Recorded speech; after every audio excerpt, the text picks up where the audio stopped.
Breaking news. Putin emerges victorious, but where does Russia go from here? Russians have cast their ballots in a questionable national referendum, but the result, President Vladimir Putin's re-election to a fifth term, was always certain. However, democratic process was never an issue in Russia's three-day presidential voting. A convincing first-round victory would send a strong message to the Kremlin that Putin's war on Ukraine has the complete support of his people and provide the incumbent a new legitimacy stamp.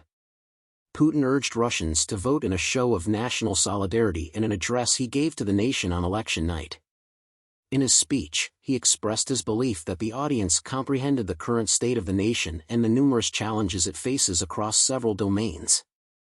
Staying cohesive and self-confident is crucial if we want to respond to challenges with dignity and conquer them. Putin went on to say that Russians are one huge family. Following the conclusion of voting, Putin reiterated his statement. Russians are all one team, all the Russian citizens that came to the polls to vote, the Russian president remarked while addressing a group of young campaign activists who were wearing shirts that said Putin Russia Victory. Along with his re-election, Putin hinted at a lot of things ahead of us in a cryptic way. Putin had been vague about the specific duties that would come with a fifth term in office in the days leading up to the vote. During an otherwise dull interview with official propagandist Dmitry Kiselyov, Putin sidestepped questions regarding potential post-election government shakeups. Putin simply stated, "We need to talk about this after the elections, when the ballots are counted," when asked if Prime Minister Mikhail Mishustin's government might survive post-election. "In my opinion, this is now plainly wrong. However, generally speaking, the government is doing a good job. This is boring." However, Russia now faces a more significant question: what happens next? Is the Kremlin ship of state about to have its deck seats rearranged? And if Putin is re-elected, what will his actual responsibilities be? Some of the discussion among those who keep tabs on Russia has focused on a few broad areas. Is Putin now free to do what he wants in Ukraine if the election is really a referendum on Russia's war? That is the first question that needs answering. It would appear that Putin does have some wiggle space on that front.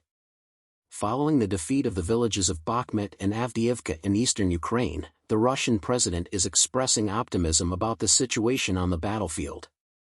The election outcome also gives him additional rhetorical ammo to deal with Western hesitancy regarding sustained funding to Ukraine, especially in the U.S. Congress where a vital aid package to Kyiv is still pending. Putin brought up that exact argument in his interview with Kiselyov before the election.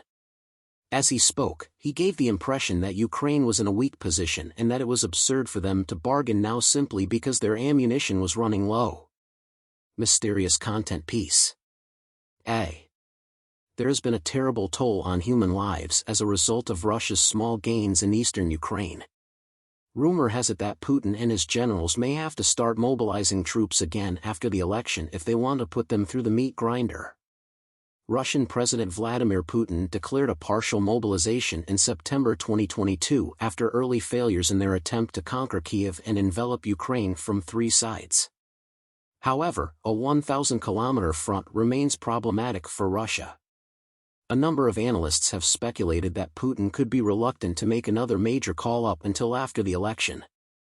There is another probable agenda issue, and it doesn't matter how Putin handles his country's labor crisis.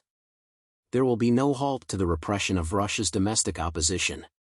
In his remarks after polls closed across Russia, Putin did something out of the ordinary. He brought up the taboo subject of the late opposition leader Alexei Navalny. Even though Navalny passed away last month in a Russian prison north of the Arctic Circle, Putin has a history of ignoring the news.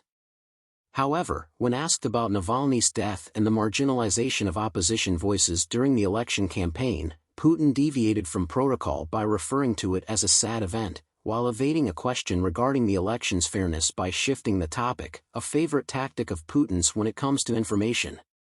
"It is always a sad occurrence, Mr. Navalny passed away," Putin stated. People died while incarcerated in other instances as well. This took place in America, didn't it? It happened repeatedly. That could indicate that Putin believes he is in a secure position. However, being whataboutism does not always mean being confident. It is difficult to predict what Putin will do after the election. For the time being, the Russian leader has effectively shielded his economy from sanctions. His weapons factories are producing more than the US and its European allies combined, and there is no longer any political rivalry. The nature of battle, however, is inherently unpredictable. Regardless of Putin's attempts to manipulate events, Russia's enduring challenges, a shrinking population, the financial burden of war and sanctions, and the inherent instability of a one-man regime are unlikely to go away before Putin seeks a sixth term in office.